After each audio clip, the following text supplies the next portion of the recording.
Hey everyone, welcome back. So, I have to be honest with you. For years, I used to feel absolutely terrible in the summer, and I never really understood why.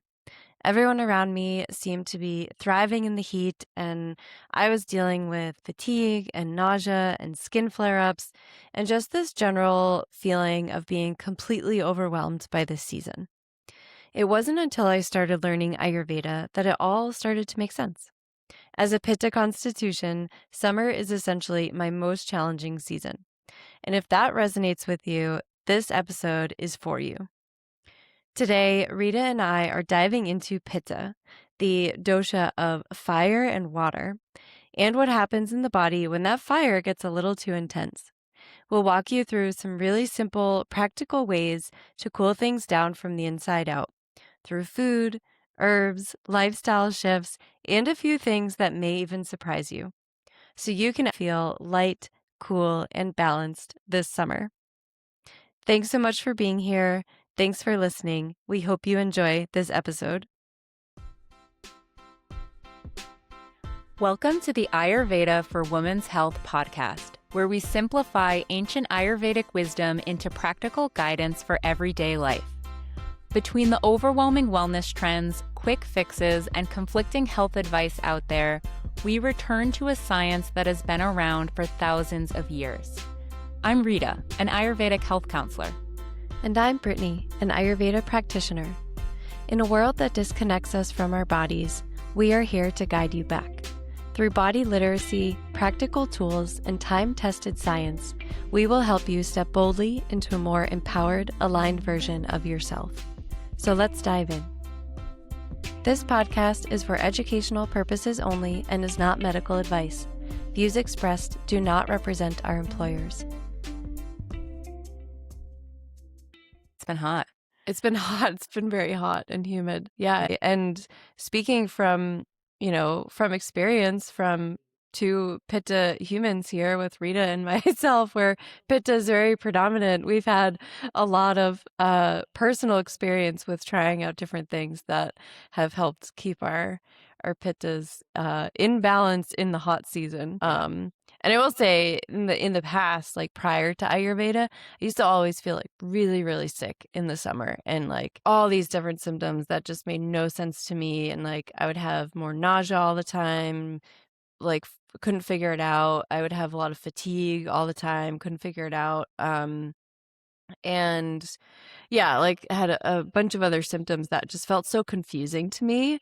It's like, why am I always feel so crappy in the summer? Like I don't understand. And then learning Ayurveda really helped understand how to avoid feeling that way. And the kind of like simple things I could do that we're going to be talking about today that have made a really big difference. So I'm excited to share all of this. Yeah, same. I always used to have a lot of skin flare-ups in the summertime, both skin rashes, acne. I used to have psoriasis, and that would really flare up as well in the summertime. And I also used to have a lot of eye issues in the summer. Like my eyes would be really red. I used to get styes periodically in the summer.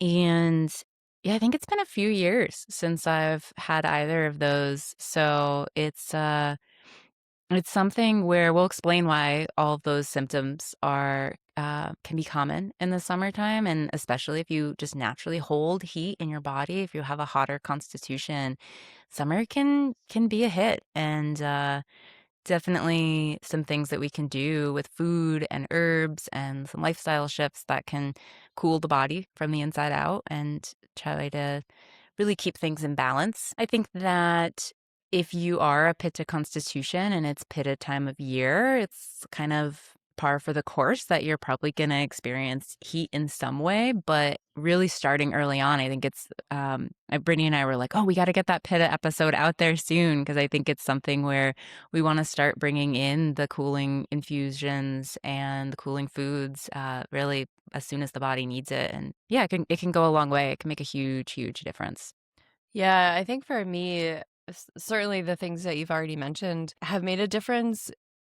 I've also really noticed with simple lifestyle shifts, that's where I really felt a big difference pretty quickly. in being able to like manage heat and feel better in heat. So, yeah, I'm excited to talk about those too because they see like we've talked about this on past episodes, like it seems so Mm. subtle, but it's really like the subtle things have like such a big impact on how we feel and how our body's responding. So, and I think Pitta is a great example of that because Pitta is that more sensitive dosha where, and part of what we're going to talk about and share and the, tips we're going to share is how to keep you from going over that edge because simple things can make a big difference in keeping the balance. Because we think of that fire element with Pitta, right? And so, like, a fire can very easily, with like a little bit more on the fire, it can triple in Yeah. size. Right. It doesn't take much for it to like really spread and ignite and get large. And so, if we think about those qualities where there's excess heat in the environment, and our body is already heated as a Pitta constitution, um, you're playing fire with fire Mhm. in a sense, right? So we're being mindful of like balancing those to not have it turn into that wildfire experience. And then all of a sudden it's like very intense. So I think remembering the qualities of Pitta within this conversation where there's a sharpness, there's that intensity, it's spreading, the mobility of fire. So those are all very present in what we're going to how we would be balancing those with opposite qualities. Um and then also the water element is a part too. Like fire is very predominant, but water's there too. And even if we think about what's happening in the environment right now, this is the season where there's more water. This is the fluid season, right? The snow melt has kind of settled into the rivers. The rivers are running. There's a lot of humidity in the air. So there's like fire and water just like circulating all around us. Totally. Totally.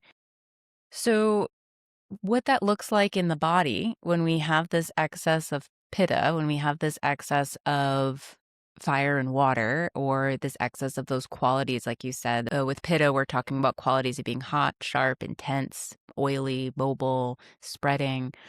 When that builds up and becomes aggravated and in excess, it can manifest differently with different people. Like we shared, we had different symptoms of that. It can oftentimes show up as skin irritations. So, the reason for that is that the blood, which is the layer of tissue in Ayurveda known as Rakta Dhatu, it's very connected to Pitta. Blood is hot and it's a little oily, it's spreading, right? So it's a very Pitta tissue. And so when we're experiencing excess heat in our blood, that's going to show up in the skin. And we're going to see acne or rashes. We might have eczema, psoriasis, flare-ups. We can also see changes in our bowel movements with Pitta. When we see excess heat, that can look like looser stool or sometimes frequent loose stool. You can definitely see some excess Pitta on the mind and see irritability, anger, frustration. You might have hyperacidity, like sour stomach going on. I mentioned the red eyes, irritated eyes. Eyes are also a Pitta organ, so also an area that can flare up. And sometimes I think just in general, like poor heat tolerance, you're overheating, you feel nausea, like you had mentioned, Brittany, burning sensation in the body, like a inflammatory joint pain kind of sensation as well. I don't know if I missed any there, but all these indications where we're seeing this heat build up and the body essentially is asking for you to cool it down and to bring in the opposite. We're always coming back to like increases like and opposites create balance. So if we're having that excess heat, if we're in this heated season, we want to bring in the foods, the herbs, the lifestyle shifts that are going to be a little more cooling, a little more soothing. Yeah, some of those I think of as like the loose stools or frequent stools. It's like the body's trying to flush out that excess heat and it's finding a channel in order to do that. So like that sweating, I know I would have my sweat was like really stinky, right? It was like it was just like excess fire in the sweat coming out and I would sweat more often and I would sweat very easily. And even like heavy menstrual cycles. I know I've had some clients that have their menstrual cycle becomes heavier in the summer, and that's like another way the body is finding a channel to move some of that heat out in order to like regulate its temperature and to cool it down. So just noticing where those signs are showing up and how they're showing up, and it can be those indications of that excess heat is present, and where is it trying to express itself? I'm gonna just say, anyone who is hearing our laughter, my sweet dog Winston is in the background right now. He has a soft cone going on because the bugs have gotten his ears and he has a little hot spot. So that's why we're laughing. It always breaks my heart to have him wear a soft cone. So cute. He just like popped his head up from behind you with this like floppy cone going around. It's like really cute. A little distracting. Very distracting. But I will say, I really think that's such a good point. And even bringing that back to the skin piece, that's the body trying to move out the heat, right? Push out the heat. And that's where we're going to see that redness and the acne and so on. Yeah. So that's one big part of this, is talking about how we're going to bring in things that are cooling and soothing. And we have lots of suggestions for you here. But the other thing that we need to think about with summertime and with Pitta is that our Agni, our digestive strength, actually dips in the summertime. And this can feel a little confusing because we're always talking about Agni, our digestion, as being a fire. Agni translates as digestive fire. And so you'd think like, oh, you're in the summertime, the fire's higher, like you'd have stronger digestion. But it's actually the opposite. And the way that I explain that is, again, the body is really in this place of trying to push heat out, right? It's trying to move heat out of the body. And when that happens, as the external environment is heating up and the body is trying to regulate with that, essentially our Agni, our fire that otherwise is fully located and central in our core, really at the base of our stomach, it starts to move outward. It starts to spread throughout the body. It becomes less centered in the body and is moving outward in order to support the body's internal system to cool itself.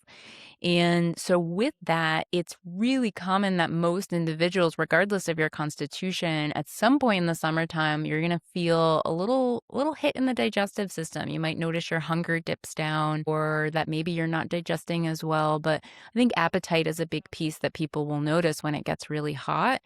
And that's something I'm always talking about with clients, is when we're in full on summer mode, when you are overheating, full permission slip to take a meal that, if you're not hungry, eat something super light. Like have a bowl of cherries for breakfast, have a juice. It's something where, especially in working in women's health, I'm always focusing on bringing in nutrient dense foods for women and for everybody, but specifically for women's bodies. I think it's super important. But at the same time, when we are in these fluctuations and you're in that place where you don't have an appetite, if we eat a full protein, fiber, carb heavy meal, that can be harder for the gut to break down, and we can end up really fully kind of smothering our digestive fire, and we can make some of our symptoms worse. So really important piece to keep in mind for summer is just eating to your hunger, and that it's okay if not every single meal is going to be this fully balanced meal, and bringing in some of those lighter options. Yeah, super important point.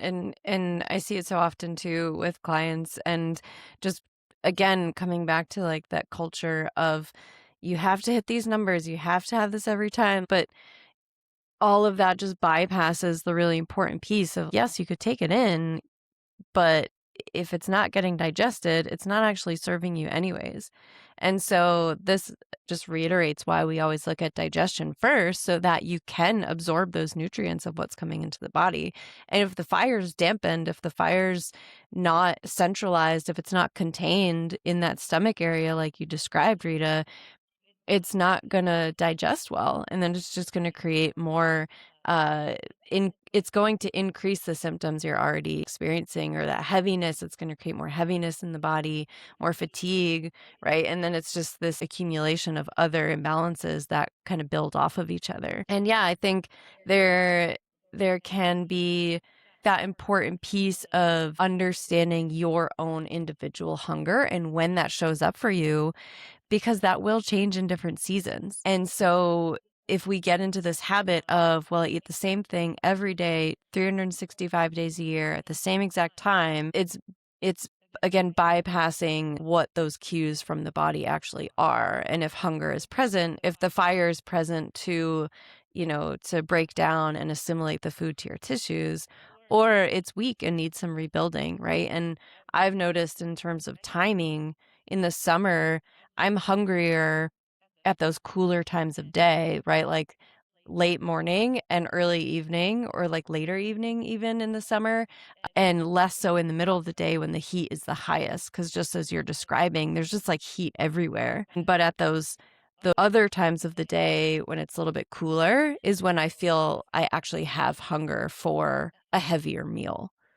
Or a more dense, so like a more nutrient dense meal, as opposed to like I might eat, watermelon for lunch and be completely satiated. Yeah. Yeah. Absolutely. Absolutely. It's such an individualized thing and something that, like you said, as fire does, it's going to be constantly fluctuating. And I think just a really important thing to bring up in the summer is tuning into that inner wisdom that the body's always communicating with us, for sure. Yeah, and I think too, and not especially here in New England, right? Different for where you live, but here in New England, we notice a lot that water element can add to that heaviness. So if there is a lot of humidity, as opposed to like a drier day, that might also dampen that fire as well. And so every day may look a little bit different depending on those other environmental factors. Yeah, absolutely. Good point. Good point. Yeah, so we're eating to hunger and respecting the body's wishes there. And the other piece is in terms of making some seasonal shifts in what we're eating. We really want to be mindful of not bringing in things that are going to contribute to the heat. Like the environment's bringing in enough heat here. For most of us, it's really important that we're going to really cut back on some of the heating foods and activities. So spicy food like chili powder, paprika, jalapeno, not not ideal for summer. Good time to kind of cut some of that out. Even spices like ginger or cinnamon, like depending on how hot you feel and how strong your pitta is in the summertime, how hot the place that you live is, it's something that you maybe want to consider cutting those out or really reducing those as well. Things like hot yoga, saunas, anything that's adding excess heat to the body is something we really want to be cautious of. And, I also think of things that are heating that are really common, like alcohol or coffee or even kombucha is going to be heating in the body. So it's things that we just want to be mindful of. Maybe you're cutting them out fully. Maybe you're at a place of trying to limit them a bit or just tune in to like, all right, I'm feeling really overheated. My skin's really flared up. I'm going to skip the drink tonight or whatever it may be. And we could also get granular and look at like, for example, white wine's going to be a little less aggravating than red wine. Or if you're having a coffee, can you add some cardamom and some ghee, like some cooling things to it? So we can always find some middle ground there, but just really a reminder of all these things that can add to the heat that we want to be mindful of. Yeah, and not just the heat with those, thinking of the taste of them, right? Like that acidity piece, and the sour piece, like those ferments like alcohol and kombucha and other fermented foods that create a sour quality. Well, sour is going to increase Hmm. heat in the body. So yeah, knowing how it feels for you and at different times of day, right? Like you're saying, there's ways to adjust and there's always ways to balance something. But tuning into like how it feels for you in those different times of day, those different moments can make a big difference. And yeah, I've seen some Pitta clients pull back on the ferments and notice a big difference in their loose bowel movements, right? It was like, wow, like kind of one for one. They noticed it right away, especially in the summer. So, yeah, not being afraid to like try any of these and just play with them and see if you're having those things? Like, are you having it at the cooler time of day, maybe, or time of day that's less aggravating to Pitta? So there's all these check boxes kind of working against Pitta. Let's pull back on those slowly and try one thing at a time. Yeah, ferments is a good point because we so often are thinking of them as being great for gut health. And of course they are. They're so supportive for many aspects of the microbiome. But as you're describing, they're the taste of sour in Ayurveda and they're heating. And so sometimes I'll have clients who are doing a lot of ferments to try to help their loose stool issues. I'm like, oh, we actually have to cut back on that. And again, depending on who you are, maybe you're really cutting them out for a season, or maybe you're just bringing it back to like teaspoon amounts, it's really, really small quantities. But yeah, I think the idea of ferments being heating to the body is something that maybe isn't common knowledge. So good to bring that up. Yeah. Yeah, totally. Even coffee. I think coffee is a little bit overlooked. Yeah, not to go like too far down the rabbit hole in all of these foods. I feel like we could. But coffee, from clients, it's kind of surprises them a little bit. Because I think it is something that our culture will just like ingrained to like you wake up and have coffee and that's what you do and that's how I start my day. But if we really look at like the qualities of it and the qualities of the coffee bean, it's oily and it's heating. And so with that oily quality, it's going to spread that heat around pretty quickly. And with caffeine, you're also getting that caffeine boost, which is stimulating to the nervous system and to the mind. So there's kind of multiple layers to coffee. Maybe we need an episode on coffee of how to adjust. There's a lot of ways you can adjust it and balance it, I think. And people love coffee and I get it. So I don't want to like take that away from you. But to your point, Rita, balancing it. Yeah, I'm with you. We should do a coffee episode. I tread lightly on coffee. Usually it's like the second or third visit I'll bring that up sometimes because I appreciate that it's a big one for people, but goodness, have I seen making shifts to coffee intake make huge differences in digestive health and skin health. It's a big, big thing with a lot of skin issues. So yeah, I agree. Coffee gets its Yeah. own episode. Yeah. Do you drink coffee? Are you a coffee drinker? That's a great question. I used to be a really big coffee drinker, 2 to 3 lattes a day kind of person when I was in grad school, especially. And I gave it up for a little while when I was working through some anxiety because I realized that that mobilizing quality, like it was really speeding that up.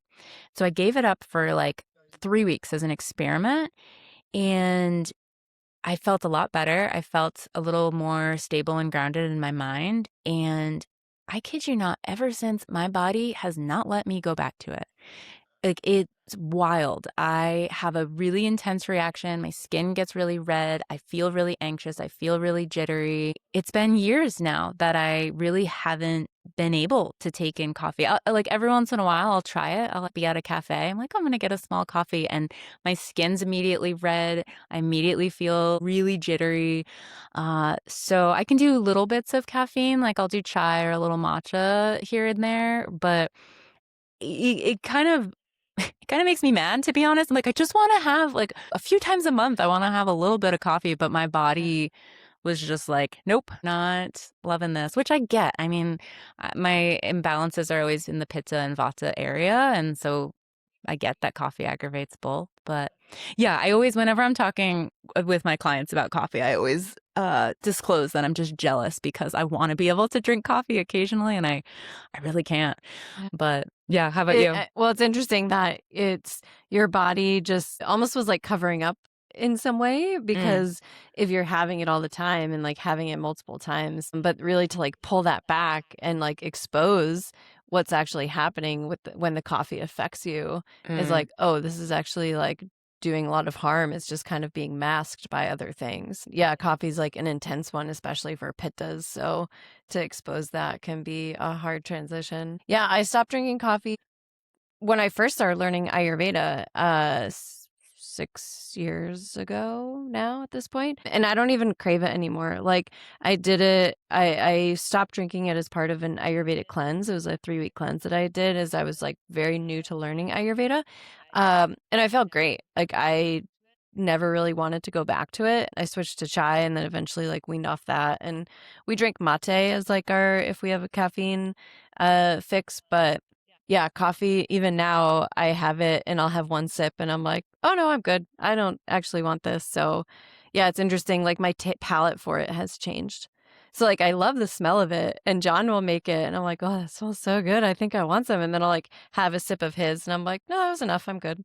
For me, it's like I need to have the kind of bittersweet beverage. I love the idea of that morning ritual, but I've just found different herbal replacements or chai or matcha or like I have goodness. That's what we should do is we should do a coffee episode and then bring in some different Okay. alternatives. And I should probably do a video on that in the wellness library Uh, too, because I pride myself in making some really yummy morning beverages.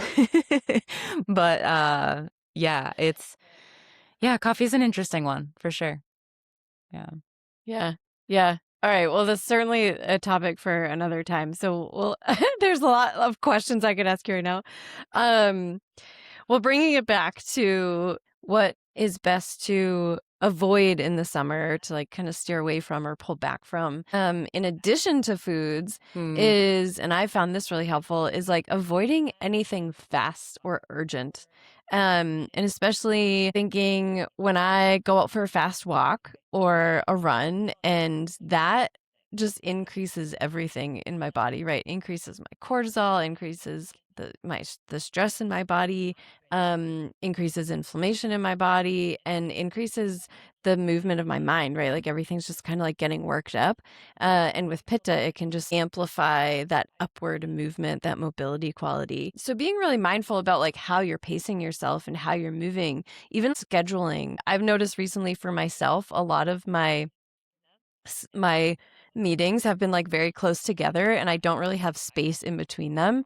And that's when I can start to feel more irritable and more stressed and more tired. And so something that I'm trying to be mindful of right now, and I've worked with other clients in this setting too, is noticing your pace. Is your pace really fast? Are you like not leaving space between activities or between conversations, or just giving some of that calming downtime that is really important Hmm. for pittas to keep energy down instead of constantly up. And that upward can increase that flame and increase that fire and just create more heat in the body. So noticing your pace, whether it's just like the pace of your schedule or it's the pace of a walk or a run. I have some Pitta clients that are like, oh, I walk every morning. I'm like, well, that's great. Like, how fast are you walking?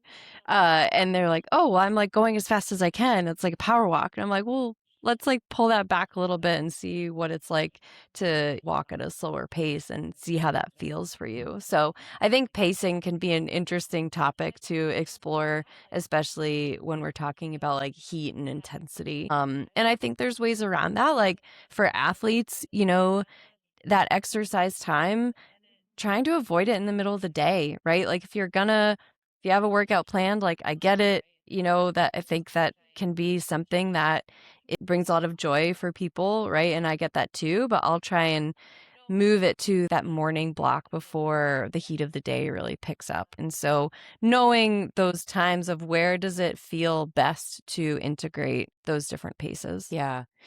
Yeah, a couple thoughts on that. Well, one, I think the exercise piece, exactly like you said, I think really important that we're keeping those in the cooler parts of the day. If we are, out in the sun in that peak pitted time, 10 a.m. to 2 p.m., then super important that we're bringing in some shade coverage. We're wearing a hat, we're wearing sunglasses, protecting these pitta organs, the eyes that can be really sensitive to heat, and keeping the head cool if we can, because we know heat rises, and so a lot of pitta imbalances actually turn up in the mind, in the face, where that heat is elevating.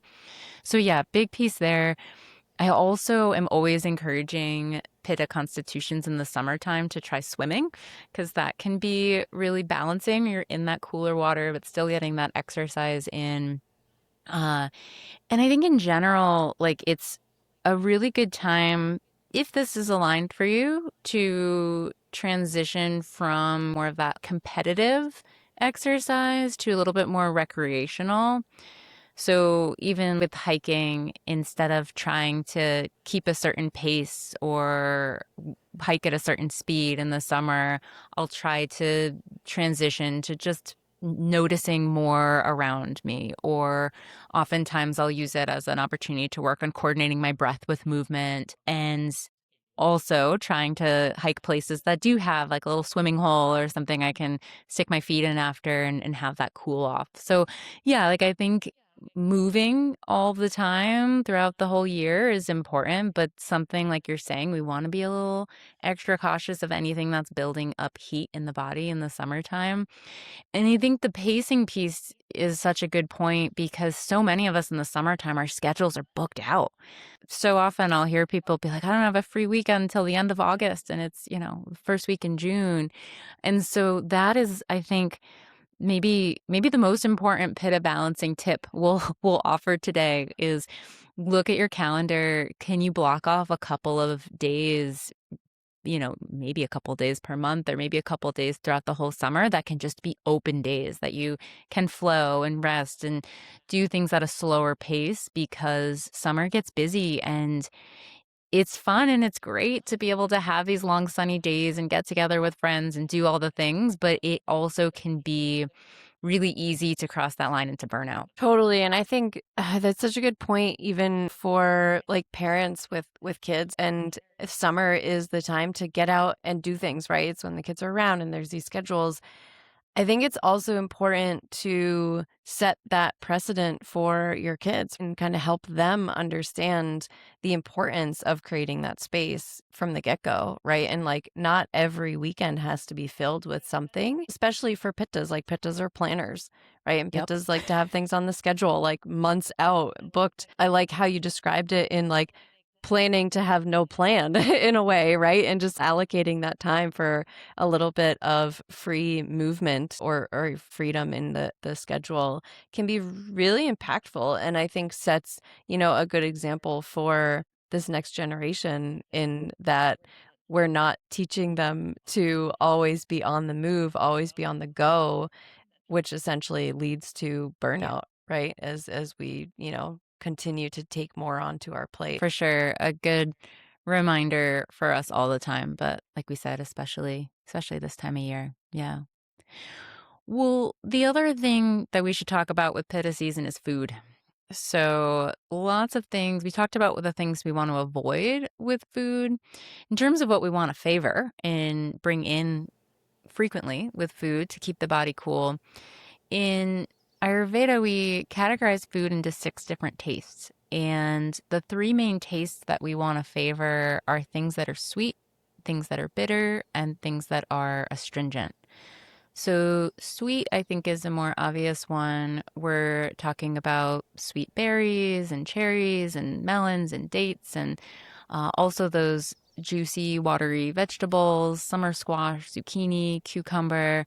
Sweet foods are moistening to the body and they're cooling to the body. It gets easy because we can, again, just look at what's in season in the areas that we live. And um, so sweet's a pretty basic one. Bitter, I think, is a good one to remind people of. Bitter, you can typically think of our green veggies. So cooked leafy greens, lots of fresh herbs. Cilantro is a really good call out for a summer food. Or if you don't like cilantro, parsley or other green herbs. But bitter foods are really good at helping to pull out excess liquid from the body. So when we think about everything we talked about in the beginning piece and that humidity can help pull out dampness from the body. And bitter foods are very cooling. So specifically for the blood, bitter foods can be really helpful. And for digestion, for cooling down excess heat in the GI tract, bitter foods can go a long way. And then astringent is the one that I think can be a little bit confusing. Astringent, you can essentially think of as foods that similar to bitter in a way, but even more so, pull out excess liquid from the body. So, astringent foods, some of the common ones will be like lentils and legumes. Mung beans are a great one. Pomegranate is a good one to call out specifically for balancing pitta. Pomegranate is, again, especially cooling for the blood. And so, I think maybe take note of those foods, but also what's growing locally in your area. And Earth gives us what we need at the times that we need it. So really, these cooling, juicy fruits and veggies, and lentils and different staples. Some grains can be great too, but things that are going to help pull out this excess heat from the body and help the body cool from the inside out. Yeah, heat and moisture is depending on where you live, right? If you're out west, maybe you're in like a drier climate like Arizona or Colorado, there's certainly a lot of heat, but there's also dryness. So you might not need as much astringency. Maybe the bitter is going to be enough. So you can play around with the environment you live in and what qualities or what tastes are going to be most helpful in what ratio, right? I think here in New England, where we're based right now, is like that astringency is really helpful for pulling out the humidity, that extra heaviness. So, yeah, it's really interesting to think about it from the taste perspective and how these foods can help balance uh the internal environment. Essentially is what we're doing. And I like to give the example of, if you were to put a black tea Hmm. bag on your tongue would feel dry afterwards. Even though it's, like a tea, you'd think that you would drink this, but like even like sipping on black tea, it leaves kind of this like, your palate is like very cleansed because there's moisture has been kind of like sucked out. So you could think of that plant as like taking some of that moisture out, and it's going to do that to the rest of the tissues in your body. So again, like that moderation piece is helpful to think about, where if you're having something every single day that is heating and it's in the summertime, that's going to be generating a lot of excess heat in those tissues and kind of pushing it over the edge. It's pulling us out of that habit of, I have the same thing every single day, even if it's something like a tea or a beverage, things that can be very easily overlooked. It can be a subtle shift to play around with that might have a bigger impact on how you feel than you might realize. Yeah. Yeah. And I'll add to ghee can be really great in the summertime when we're thinking about how we're cooking up some of these foods. Ghee is very cooling and soothing and moistening and can be really good at cooling inflammation. So all of these pitta heat related issues that we talked about, I am a huge proponent of ghee. I mean, you can use other cooking oils and whatnot, but ghee is pretty magical stuff. Yeah. Yeah. Yeah, I was telling Rita before our call that Rosa and I went on a run up to the summit yesterday, and it was very hot, and it like got hot as the day went on, and so we got back, and this morning Rosa came into the kitchen asking for ghee. She has this specific look of like, okay, she definitely wants ghee. Like, she's not asking for food. She like knows that ghee is in the fridge, and she's like sitting by the fridge, and that's exactly what she wants. It's so cute. Um, but yeah, she's like wanting the ghee to cool down and recover from her big day in the mountains yesterday, and it's just so adorable. So I love that she loves ghee. Smart girl. She knows. She knows. Winston loves ghee too. I do mix it into his food. Yeah, it's great. It's so Yeah. awesome. Yeah. Well, and I should clarify too, because we're talking about all of these fresh fruits and veggies. And this is such a hard conversation. Going back to like Mm. coffee being a hard conversation Hmm. with clients, salads is also up there as being a tough conversation. So in Ayurveda, I would say Ayurveda is not the biggest fan of salads, maybe is a good way to put that. And the main reason for that is that raw foods are harder for the body to digest than cooked foods. And Ayurveda, as you probably know, if you've been listening along, is very, very focused on digestive health. Digestion is considered the foundation of health. And so if we're eating a lot of raw foods that are really dry and rough in nature, particularly like thinking raw vegetables that are dry and rough in nature, that can ends up creating a lot of disruption in the GI tract. It can lead to and contribute to gas and bloating and sometimes constipation and just some different issues there. So this is a question I get all the time as I'm working with people and they've cut out their raw veggies or cut back on raw veggies or doing more cooked veggies. And then we get to summertime and they're like, can I eat salads again? And how I usually word that is if you're someone who you love salads and you can digest them well, summer's the time to do it. And summer's the time I think that we're most able to digest salads compared to other times of the year. I do tend to bring in some kind of middle ground options. So I'll do a lot of cooked but cooled salads, like a quinoa salad, let's say, that has some different veggies in it that I'm eating cool because it's so hot that I can't fathom eating like warm or hot meals. But it's very different for the body to digest something that's kind of cooked and cooled a bit as compared to fully raw. Or when I do eat salads, I like to bring in a lot of moisture to balance that out. So I'll do like a tahini-based dressing or an avocado-based dressing or a big scoop of hummus or some oil massage in the greens, something where you're bringing in something a little bit more oleating, moistening than kind of the roughness of the veggies. So I think it always depends. It always depends on your digestion. But those are some of my tips with salads, Brittany. I'm curious if you have others that you found, or do you eat salads in the summer, or how do you feel about that? Yeah, it's a good question. It's actually come up several times this week with clients already, just as we are getting right into the thick of summer. Um, yeah, salads, I I I I really go by feel personally with salads. So they're not something I eat year round. Since learning more about my own digestion and how it responds to different types of foods, I do respond better to cooked foods. And so, similar to you, I will cook foods and then let them cool to room temperature if I'm going to have something that's more salad-like, like the quinoa salad, with veggies or more veggie heavy. I still do some sort of cooking, and it might be like a gentle steaming, right? It not be like in the oven for an hour to like roast the veggies, where it's absorbing a lot of heat, but it might be just a simple like, okay, a gentle steam for like a couple minutes on the stovetop just to like soften, right? And I think of that soft piece is so crucial for Pitta anyways, right? Like soft around the edges is what I like to say. So you're just like softening and bringing in some gentleness to something that is like rough and hard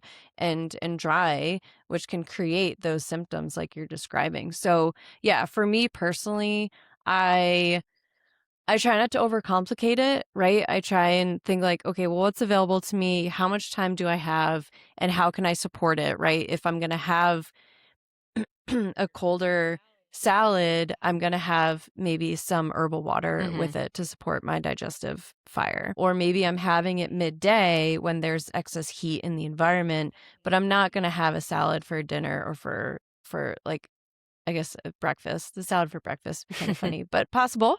Um, so, yeah, I would have it at that time of day where it would feel cooling and soothing to my body, as opposed to, like, adding similar qualities to similar qualities.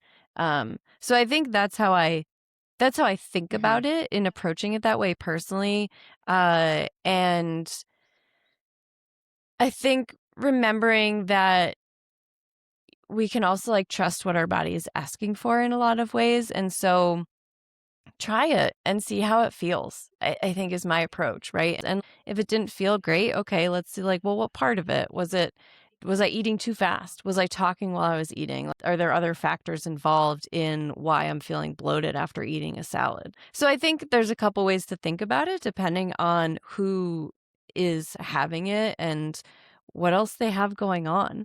Because again, Ayurveda is not a protocol type of medical system. It is an individualized system where we're considering these other factors like how you're feeling. Are you rushing through your food and eating a cold salad? Well, then I'm probably going to get bloated if I approach it that way. So, yeah, I think salads are a tricky one. And I know There's a lot of folks out there that love their salads, and I get it, right? I think there is something really great about having something like fresh and crisp. You can feel like the vitality of the veggies, and I love that. And I also think about it in terms of prana, right? If we have fresh vegetables and fresh foods, there's a lot of prana, and prana is wind, right? Prana is air. And so if we're adding a lot of air to a fire, that can also aggravate the fire, right? And kind of increase it that way.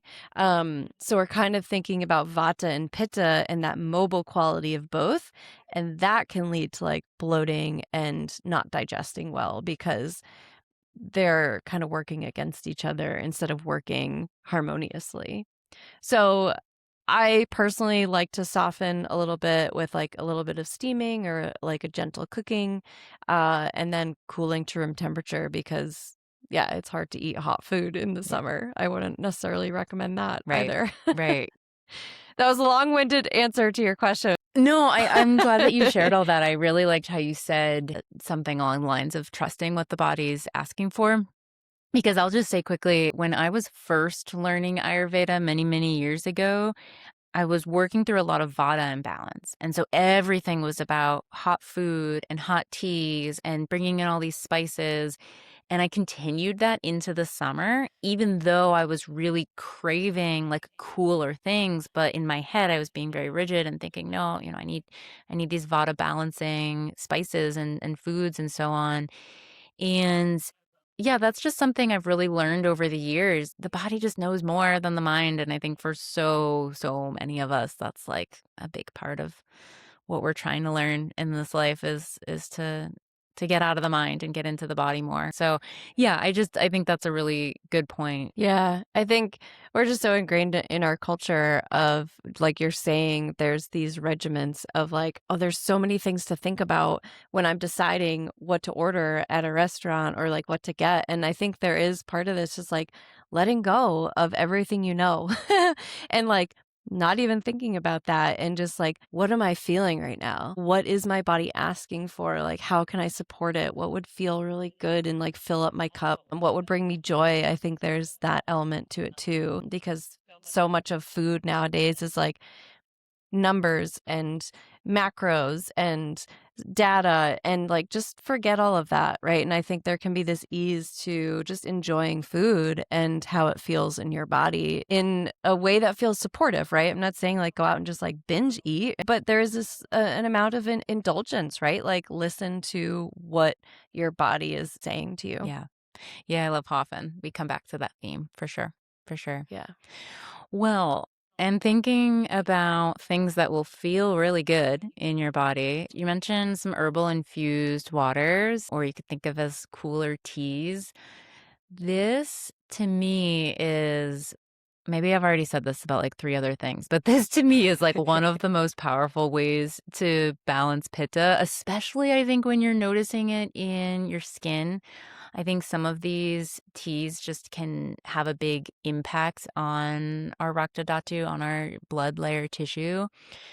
So essentially, what we are talking about here is the difference between having a hot cup of tea, like you may in the fall and the winter, but in the summertime, I love to make my tea the night before. So I'll make an herbal infusion of the herb and some water. Depending on the herb, sometimes it is hot water, sometimes it is cold water, and I'll let that soak overnight. So you're really pulling the properties of the herb into the water. Then the next day, when you go to drink that, it's a cool temperature. So it can feel refreshing, but we're also bringing in specific herbs that are bringing these cooling properties to the body. So coriander water is such a easy one where we can just soak some coriander seeds in water. I think it has a nice, subtle, mild taste, but again, you just will feel that cooling from the inside out. I also really love hibiscus as a cooling tea. It's super tasty too. This could be a great one for kids, for people who are kind of new to herbs. You can add a little maple syrup in it, I have a really great recipe in the wellness library for a hibiscus limeade that's super tasty, really cooling, really, really yummy there. Also think I have one in the library that's my go-to Pitta elixir, my aloe pomegranate elixir.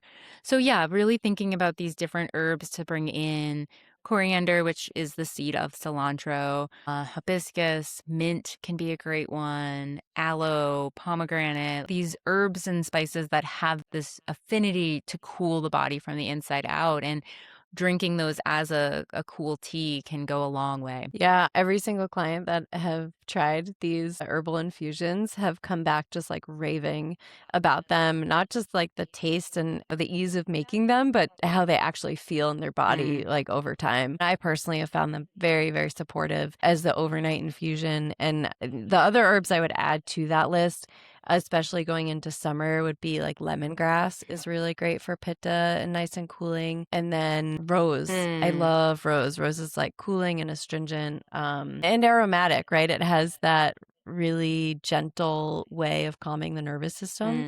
mm, So I'll do like a CCF with a little bit of rose mm, petals. I've been drinking that lately and it's felt really good. I think herbs are a really powerful way to have an impact on how the body's feeling with a small lift, right? Like steep the tea overnight and then it's ready in the morning. So it's really pretty simple, easy to do, and it's one of my favorite ways to integrate Ayurveda without having it feel like, oh, I need to do all these things. So herbs are pretty profound in that way. Um, yeah, and specifically like the aloe and pomegranate, that is a favorite of mine in the summer. I love getting aloe in internally and externally. I think we'll talk about the skin a little bit more, but that is such a helpful plant to cool and soothe because it has that like healing quality to it as well, right? And if we like feel aloe, the gel or the juice, it has that like thickness to it, and that is just really, I don't know any other word than like soothing mm-hmm, for how you're using it, right? If and you think of sunburns, right? mm, Everyone is always thinking of aloe for sunburns. But for general like skin health and blood health, it's really powerful as well. yeah.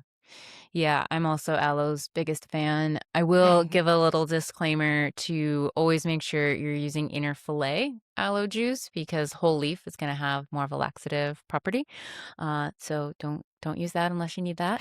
Yeah. But yeah, I'm with you. I think aloe can be so great for so many different symptoms, and we're talking about hyperacidity in the stomach, especially a lot of the skin pieces. It also has an affinity for the reproductive organs, for that last layer of tissue, and so aloe is also something I bring in often if I'm working with women who are experiencing those heavier pitta type bleeds or short cycles where the bleed's coming really frequently. Aloe can be a supportive ally in that. Yeah, love aloe. And you mentioned rose too. I think rose deserves a little Yeah. bit of a greater call out because I mean, rose is such a special herb in a lot of ways. I think of rose as pure love. It's so connected to the heart chakra in that way, but it's also very cooling and soothing. And I really love bringing in rose water spray for my face and my eyes. So if you can get a good quality rose hydrosol, where it's essentially just roses that have been distilled into this water, it's something where you can spray it directly into open eyes. It can soothe the eyes and bring in again that cooling, soothing property.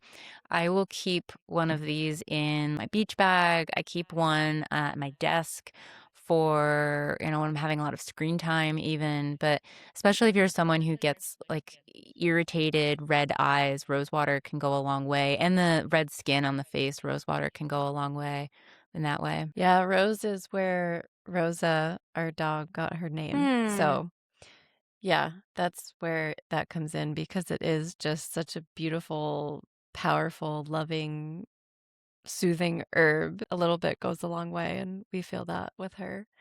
So that's where she got her name. Yeah. Yeah. I didn't know Yeah. that. I love that. And rose is so connected to the subdosha of pitta, the sadhaka pitta, like the pitta of the mind. When there's a lot of pitta going on in the mind, rose can be really powerful for that. So Yeah, that's big shout outs to rose. I Yeah. think just a little bit in your tea and your infusion. It's a very astringent herb if Right. you were to do a lot of rose, but just a little bit of that aromatic I think can go a long way Yeah. for sure. Yeah. Yeah. Yeah, sometimes Rosa is, not soothing for the heart when she's, ready to go, but for the most part, she, like, is soothing for our hearts and brings us a Oh, lot of joy. So, oh, yeah, she's our sweet little Rosa. rose plant. Yeah. Oh, love Yeah. that. Love that. Well, so you were talking about aloe vera. I wanted to talk a little bit about Abhyanga. Mm. So, Abhyanga, this oil massage practice that we're always talking about on here, rightfully so. It's amazing. So that's something in the summertime. I do continue Abhyanga into the summer. I encourage my clients to if it feels good. I think sometimes it can feel too hot to put oil of any kind on the body. And so, again, I think it's important to listen to that. If I get to that place, I will use aloe vera gel on my body and kind of do an Abhyanga in that same way. But otherwise, we can use more cooling oils like coconut oil, or you can get a specific Pitta balancing oil if you can get an oil with some rose in it, or just different herbs that are soothing, cooling, that can be good for the body. Definitely a time where we maybe want to cut out some of those heavier oils, like if you're using a heating oil it might be prudent to switch that to something a little cooler. And the coconut oil, just be cautious. Like, there are certain things where I like for oil pulling, for example, I would say go ahead and use the coconut oil that you bake with. But if we're talking a Bianca, just be a little bit more cautious when we think about plumbing, and that we'd want to use more of a liquidized coconut oil because coconut oil tends to solidify when it cools down. So I always like to give those plumbing disclaimers in that way. But yeah, how about you? Do you do a Bianca throughout the summer? Yeah, I definitely do it less. So, yeah, I go a little bit more by feel, I'd say, as opposed to like having it in a routine in the colder months. Yeah, I find if I do it too much, then I feel heavy and really full and like I feel like it can dampen my Agni. But I think like a couple times a month may feel good for me and that's typically what I aim for is like when I feel like I need it as opposed to just kind of having a routine with it. And that's felt supportive the last few years. But it took some practice. Like I do remember one summer, because that first summer where I started practicing Abhyanga through the winter with I was using castor oil, like you may have heard in the past, right? Like super thick. And I started doing that at the change of seasons. And I noticed right away that it was like, oh, this is not helpful right now. Like, this is too thick, too heavy, too heating. And so, yeah, I learned pretty quickly that Abhyanga was just like too heavy for me and that oil was too heavy and in that season.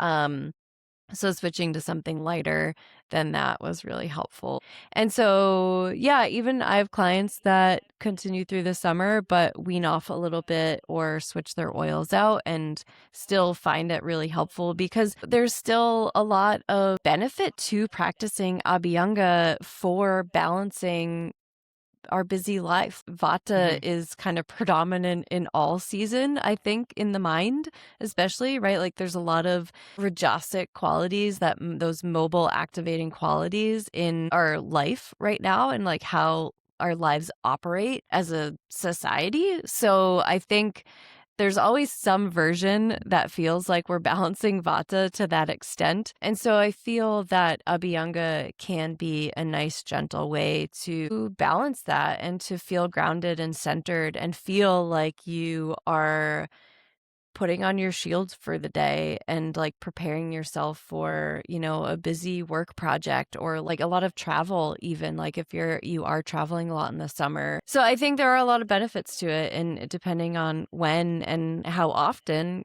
I think that can be the factor that makes a big difference for how people feel with it. Yeah. Yeah, I have tried using a neem oil before going on a hike because there's like this little bit of bug deterrent, you could say, from neem. I don't know. I've talked before about how powerful neem can be if you do have bug bites and kind of soothing that.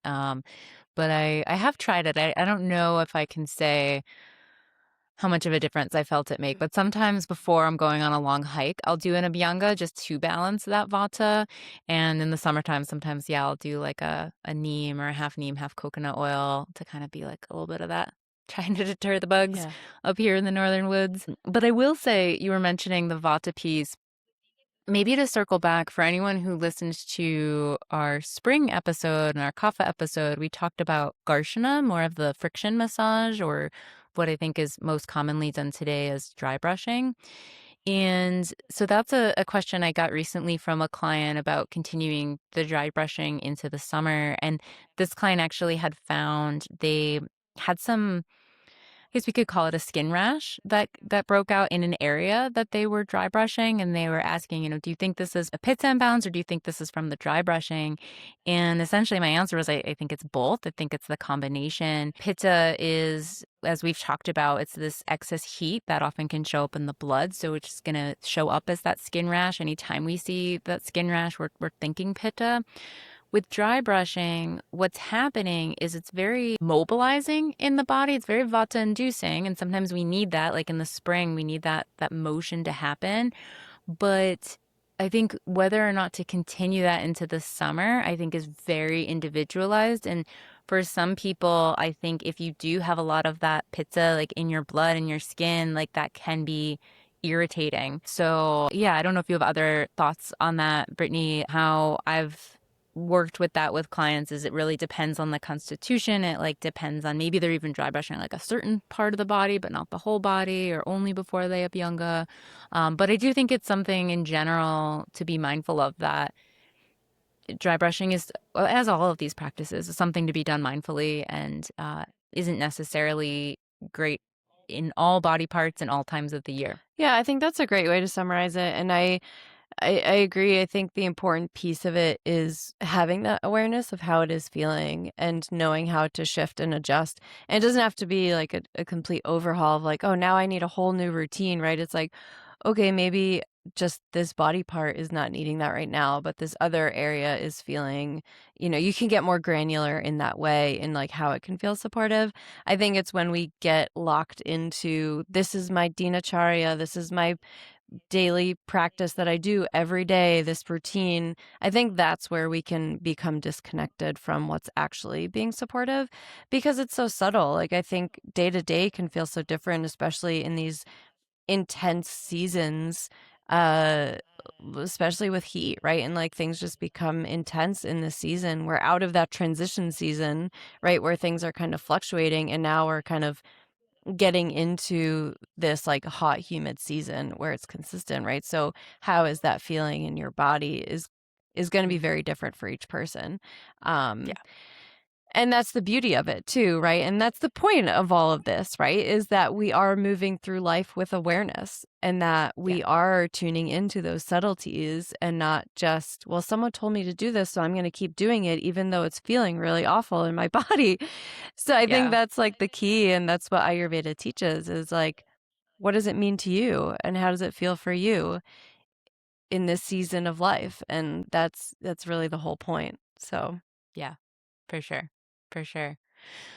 Well, the last one that I had in mind that I wanted to share in terms of a cooling summer pitta tip is Shitali Pranayam, which is a cooling breathing exercise. So I'll maybe try to give a basic explanation, and maybe this is more a reminder for people who have practiced that in the past of how that can be really supportive when we're experiencing an increase in heat. If you can do so, essentially you're curling your tongue sort of like a taco, and then you're inhaling, kind of like sipping in a straw with your tongue in that position, inhaling through the mouth, and then closing the mouth and exhaling through the nose. And you'll feel that cool quality of the air coming into the mouth, and then kind of that heat escaping through the nose. So doing a few breaths of that, working that into your daily practice, either kind of proactively or, as needed as you're overheating. For me, I can't do the taco tongue. Yeah, yeah, Brittany can show you. Yep, beautiful. I can't do it. It's a genetic thing. At least that's how I understand it. So for me, I do an adaptation where I essentially press my tongue lightly against yep, Brittany's showing us. Great. Thank you. Press my tongue lightly against the back of my top teeth and then pull my mouth into a gentle smile and then sip in through the mouth in that position. And then again, same thing, you're exhaling through the nose. So that's a great one to play around with, to have in your back pocket.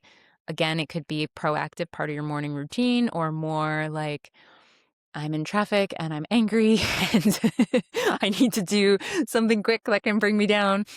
So yeah, it's a good one to throw in the mix. Yeah, that was the example I was going to give because I actually had a client who told me that they're very Pitta.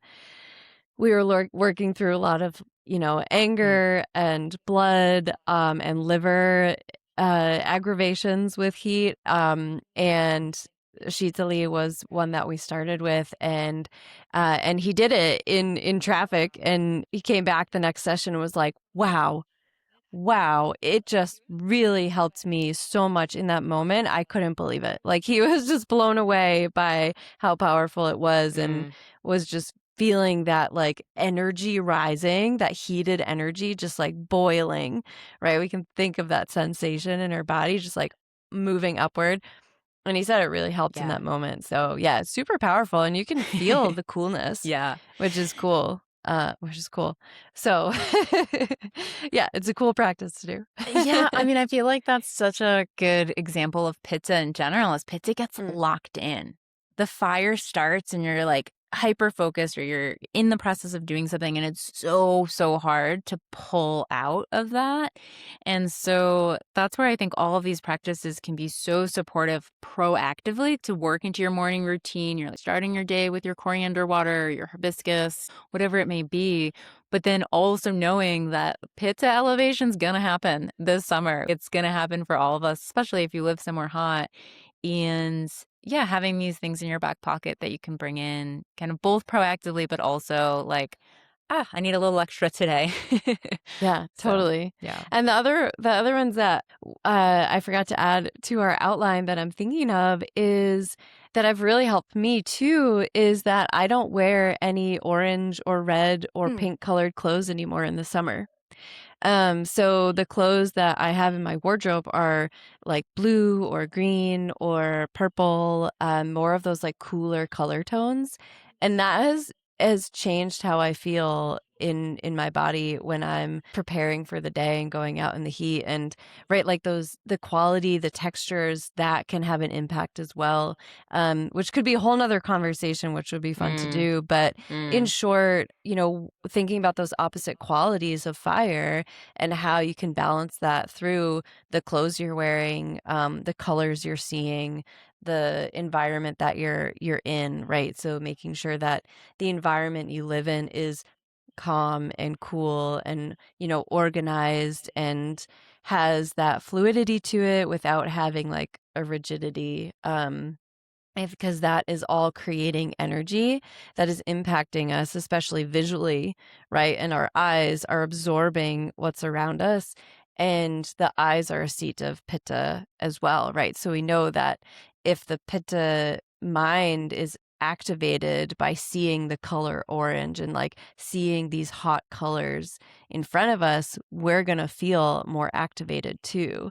And mm, so calling in those violets and the purples and the blues and the indigos and the, sea colored green, right? We're all bringing in that energy. And it's funny, Rita, actually, I think I've seen us both on these recordings wear a lot of green and cool colors. And it's just something that I've noticed change over the last few years with my wardrobe is that I don't have any maybe like 10% of my summer wardrobe is like those hotter colors because I used to wear a lot of like pinks and reds and those bright colors, and now I'm more in like the cool blues and the cooler tones, and it can really make a big difference. mm. Yeah, it's really interesting stuff. That's like a little preview into the Vastu world, right? Yeah. Totally. Yeah. Super, super interesting. Yeah, I'm glad you mentioned that. I think that's a good point. I think Yeah, there's so many different factors, and I that's what I love about Ayurveda is it's just like this constant reminder of how interconnected and interwoven all of these different aspects of our world and our health and our wellness are. So, yeah. Yeah. Yeah, Yeah. that's great. Absolutely. Wow. Yeah. Well, thanks. This was a fun conversation. Yeah, for sure. And kind of fun to highlight all of the things that we do in summer to keep us cool and recognize that we'll probably get overheated at different points and having these available to like, oh wait, I know how to, recalibrate here. I can turn to these tips. Oh, because I need the reminder too, because with the Pitta mind, I can get really focused on the things I'm excited about and forget to like slow my pace. So For sure. reminding myself to do that too. For sure. Yeah, absolutely, absolutely. And yeah, and I think where where Pitta is in both of our wheelhouse with what we've worked through personally, and I think we've both maybe just attracted a lot of Pitta clients. Yeah. There's a lot in the wellness library about supporting Pitta if you want to go Mhm. deeper into this, if you want some recipes. I think I have a whole class on eye care in there. I'm trying to think what else. I know we have lots of the herbal infusion drinks in Mhm. there. I think you have a whole video about Pitta that goes a little deeper. I'm sure we have some different cooling recipes with food too. So, yeah, Yeah. just a reminder if you want deeper, we have some resources for you. So check that out. Links in the show notes. And yeah, Yeah. And let us know what you try and what you do. I think there's always fun ways to learn what people are using to keep themselves cool. I know Uh, a few years ago, I would always, when I was first learning, I would bring an ice pack and put it mm, on John's head because he would get very hot and he'd be like, "Oh wow, thank you. I didn't know I needed that." So there's like little things like that that you realize you start doing, and it just kind of you becomes integrated without thinking about it. yeah. So, yeah, if I notice that he's feeling like hot I'll bring him an ice pack and he's like very grateful. Yeah. Yeah. Yeah, depending on how much pitta you have going on, the Yeah. need for the need for cooling increases and increases. Yes. There's Yeah. definitely a level, there's like a point in the summer where I reach where I'm like, all right, I need to submerge my body into cold water like Yeah. at least once a week to keep Yes. things going. Like I'll find a little swimming hole or something. Yeah. And maybe the last thought I'll say on that, which made a big difference for us, is that sweetness balances pitta, Mm, right? So mm-hmm, remembering that in your conversations, right? And mm, like take care of your pitta people that you know and like be kind to them because that little bit of kindness with a pitta can go a really long way. mm, Speaking from someone who like whenever I'm feeling heated and, John is very kind to me, it like totally de-escalates mm, my fiery emotions. I'm like, mm. "Oh, okay. I can do this." Like, okay, I can talk to you now and in like a civilized way as before is just like the fire was getting so big. So, Mhm. yeah, I think kindness and sweetness go a really long way with pittas. Yeah. Yeah, and kindness and sweetness for yourself as well. Yeah, Yeah. that too. Yeah. Yeah. Can we end by saying, and this is the season for some ice cream? Yes. I mean, I personally think it's always season for ice cream, but I that hear wouldn't ya. be Ayurvedic. So, Yeah. but yes, go get yourself a maple creamy, head out on a bike ride, and cool off with the ice cream and a dip in the nice water at the end. Yeah. Sounds like a perfect summer day. Yeah. If you enjoyed today's episode, it would mean the world to us and help support our work if you'd like, share, leave a review, as well as subscribe to our podcast on whichever platform you use. If you're looking for more connection or would like to support this podcast, we'd love to have you join our Patreon for $5 a month. Here you'll get bonus episodes and access to our community chat Q&A. And don't forget to check out our wellness library, which is filled with self-guided classes, kitchen tutorials, herbal recipes, and more Ayurvedic practices, all for just $5 a month. Thanks so much for being here with us. Until next time, be well.